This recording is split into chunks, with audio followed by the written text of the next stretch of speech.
จากเมนมาได้จังหวะนะคะมากับเศรษฐกิจแกงหน่อไม้ยังเฮ้ยยามนี่ก็มีหน่อไม้แนวเดียวหน่อไม้กินชุ่มกินชิมหน่อไม้ซื้อมาหรือว่าปลูกของปลูกเองเขามาจากบ้านยายรุ่นคุณอ๋อมาจากบ้านให้ปักอ๋อแกงหน่อไม้กินเที่ยงสวัสดีนะคะสวัสดีจ้าสกิดแกงหน่อไม้เที่ยงมาก็มาได้จังหวะกินแกงหน่อไม้พอดี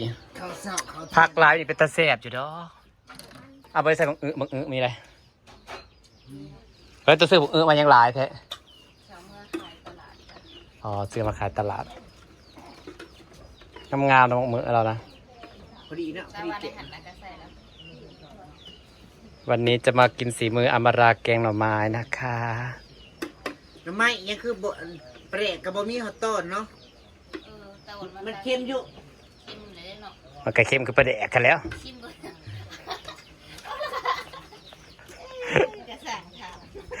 มันก็เค็มคือประเดะกันแล้ว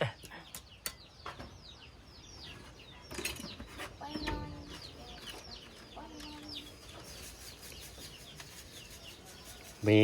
เจ้าของว่าแซ่บกับเบิ่งการใส่ผงนัวกระลูจ้าส่วนเกลือบ่ต้องเป็นห่วงค่ะใส่ไปล่วงหน้าแล้วอากาศกะสิหนาวเด้อพี่น้องเอ้ยเด้อนี่วันเย็นเมื่อวานฮู้สึกเมื่อวานนี่หนาวกว่าซุมื้อไปฮู้สึกอยู่ถ้าว่าหนาวกว่าซุมื้อมีมื้อวานนี่กับมื้อก่อนเนาะหนาวกว่าซุมื้อเนาะแต่มื้อนี้มันโอเคนะ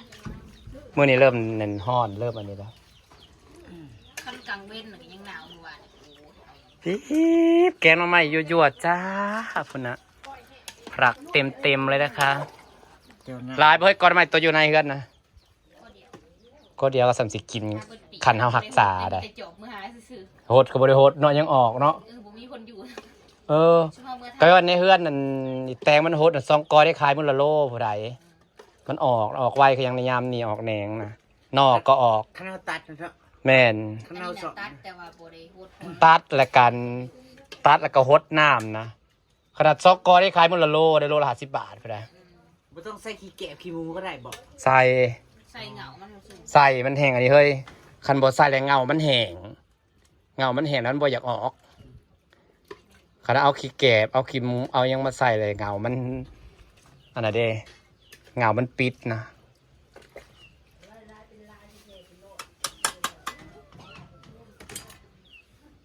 เดี๋ยวเสร็จจ้า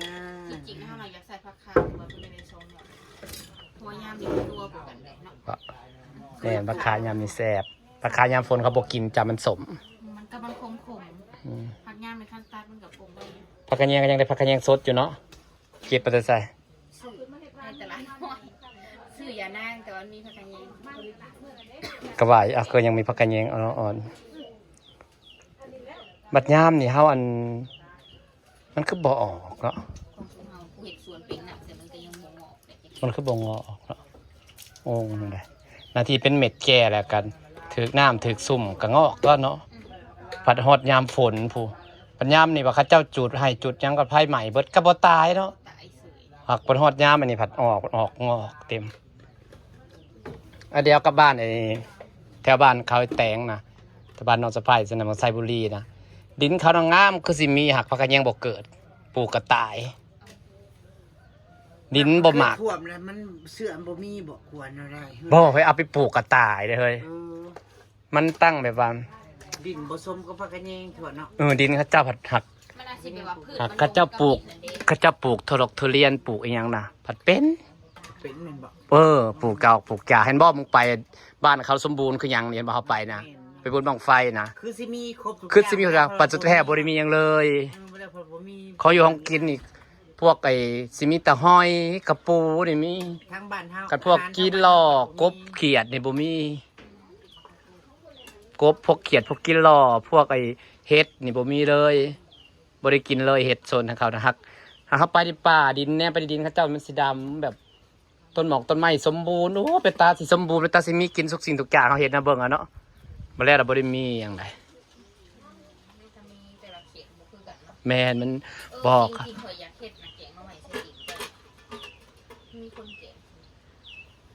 ก็เป็นตาแซ่บโดยเต็มใส่ตีนไก่ที่วันนัวบ่จ๊ะใ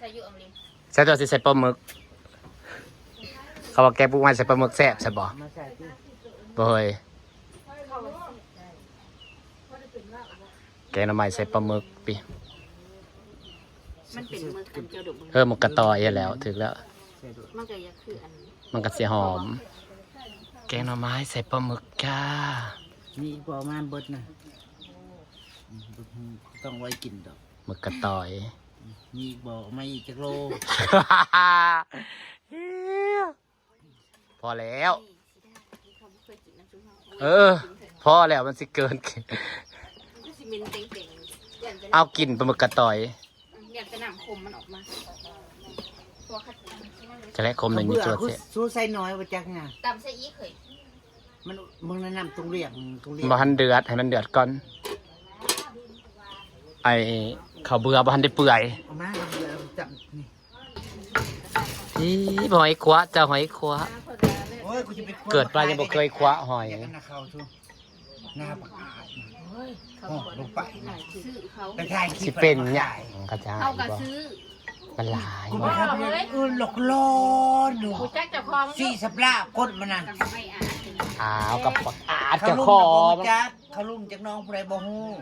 ว่ากูแจ็คจะคลองแล้วเอาเงินให้เขาแล้วครัวเขาจะคลองให้ เนาะ ถ้าเอาเงินให้เขาแล้วเอาครัวมาคอยเห็นเด็ก อากระทำอาติบนาภัย แต่ยังบ่เคยไปคว้าหอยจักเถื่อได้ปะ เดี๋ยวแม่พอดีใส่เขาที่หมูขึ้นใส่ห้องห่วงอะเนาะ เขาก็ห่วงนาเขาเดี๋ยวนี้เขาจะห่วงไปกันนาภัยนามันเนาะเอาก็ไปซื้อเอา ไปพี่เดียวก็ไปก็ยายรวยจนเต็มกระตาหาบม่านดิ เออ แล้วคือบอกครัวใส่ที่ อ้าวกันหน้าบักอาจบ่เฮ้ยที่เขาไปงมใหม่เอ็ด น้ำ ตุ้ย กำลังลง ตุ้ยไปงมน้ำกำลังแห้งเทียนเอาอยู่กล้องไม้ก็เป็นกำเป็นกำนะแม่นบ่ แม่น เออกะสิแม่นแต่ว่าซะนางตำข้าวเบื่อสิเพิ่มนะขยันบ่แซ่บค่ะ เริ่มบอกคนบ่ นั่น ไม่ บ่ค ต้ น โล่งอยู่ มันบ่ทันได้เดือดเลยตัวก็ได้ แกมันแซ่บ มันบ่ทันได้เดือดติงกันว่า หนึ่งประการมาขาวโอ้คือเยอะ มะขามกลางแล้วมะขามหวาน ทำหวานในเฮือนเนี่ยได้ต้นง่ายนะ อ๋อ มันยังบ่ ดกอยู่ ขากดก สิขึ้นเอา มันลายกลัวเลือกเอาขึ้นไปนะ สิขึ้นเอาก่อน ทำไมมันสุกคัก โอ้แต่ก่อนนี่เอาเวลาไปหาแต่ละกะตากินกับข้าวนั่น คนธนาเขาบริขึ้นบ่ซะ มันหวานพอดีแซ่บ โอ้ยบ่ได้ชวดลวด แล้วของ ท่านบอกเขาจะขึ้น เออ ส่วนตัวเฮา แต่ก็แม่นอยู่แม่นสิ โอ้ยมาแล้วก็ขึ้นเอาก่อน ขึ้นแล้ว ในเฮือนนี่ก็ซุกแต่มันจะแข็งเกเข้าไปเนื้อก็มีตัวเฮาขึ้นนี่นั่น อีแม่บอกให้ไปขึ้นเลือกมันเนี่ย ต้นเฮือนใดนี่ นี่แล้วมันน้อยอันนี้ในเฮือนอยู่บ้านใหญ่ เอาเฮือนใจบ้าน ใน ไหน เฮือน กู นี่ไม่ใหญ่มันกระโดกนี่บนแซงอยู่นี่นะ เออ ถ้าได้ขึ้นมาเลย กะตะเก้ากะ อ ดิ ยากเข้าขึ้นก่อนเนี่ย กระต้นอยู่เฮือนแซงอยู่เล่นอำมราเอาไปให้นะแซ่บใดขอยได้กินกับข้าว ท่านมีบุขึ้นนี้ไม่ง่ายบอกให้ขึ้นอยู่ เอาแต่นี่อันนี้มาหักใหญ่เนาะ อยากเข้าขึ้นก่อนโอ้ยมันหลายปีแต่แต่ไม่เข่าใหญ่ตะกี้นะมันใหญ่กว่านี้หมัก ได้จ้ะนวลมันนะครับครับ ตะกี้นะกว่า หัก นี้หมัก หักมาไกลต้นเฮือนนั่นไม่ใหญ่เฮือนหลังนี่นั่นจะแห้งได้เนาะ อันนี้ก็จะ นำเวลาหมากมันจากเนื้อมันจากแห้งเนาะหักแซ่บแซ่บหักเนื้อมันจากแห้งอันนี้เนื้อ อันนี้แรกมันจากน้อยลงแล้วตะกี้ในแห้งหมาที่ใหญ่นวลหลายๆนะ ดกบ่ ดก เวลาพาขึ้นไปขึ้นนี่เด้อเฮ้ย ที่คุณกูแป้งกับขึ้นโลดในบ้านน้อยนี่เขาพัดขึ้น ว่าเวลาอย่างนี้จะขึ้นไปบ่ายข่าวกินมันมียังกระบ่ายข่าวก็ไปมาคามมันรสแซ่บก็ได้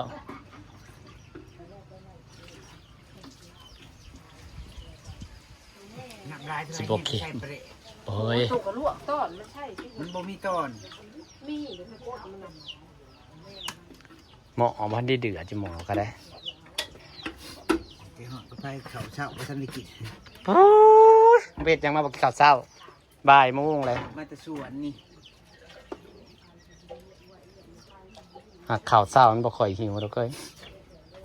ตื่นมาแล้วก็แก๊กสะออนบักหอยเป็นตาอ่อมแซ่บเท่เด้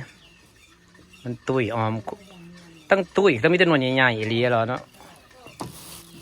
หอยเขากลับบ่เอาไปกับกระเทือนไม่ได้อ่อมดอกข่อยนะ ชิมดู เมื่อกี้กับข่าววิธีพิธันอะไรก็ไม่ได้เห็นดอกง่ายๆแต่มีมะขามหวานนี่แห่งสิ่งง่ายคิดข่าวเนาะ อ เอากินแล้วบ่ทันหนึ่งกับข้ามวางกันเลย เขาอยู่เดียวเขาแบบว่าเขาอยากเห็ดอยังหลายๆอย่างให้มันยุ่งยากอะไรเฮ้ยมัน ซีนเป็นปากโพง เบิ่งศิลปะพวกว่าเติมแต่ปลาแดกแกว่าสิเข้มบ่จ๊ะ พ่อดื้อ แซ่บเลยบ่ โอ้ยพอแซ่บ ใส่เกลือไอ้กลัว บ่ได้ โย่ มันเพิ่นนะ มันสิมาถามใส่เกลืออยู่เด้อพี่น้อง น้ำสดก็จะมาจากปรุง ใส่เกลือช่องเถื่อเลย ให้กระปุกคือว่า อย่าว่าได้ใส่ทั้งปลาแดกทั้งใส่เกลือนางไปเห็ดกินใส่เกลือเนาะจะบ่ค่อยเปียกปลูกนะคือว่าบ้านฉันแต่ละบ้านมันแคมป์คลองแล้วมันเขามีสวนมีพักอยู่สวยเฮือนนะเฮ้ยพักคลองมันปลูกง่ายนะปลูกแล้วบ่ได้หดน้ำนะปลูกปะไว้แล้วก็แล้วเลยแล้วก็ได้อันนี้โลดพักคลองมันปลูกง่ายได้ครับผักกาดที่ผักกาดยักกะวานเด้อแล้วก็ถากินโลด คลองมาปลูก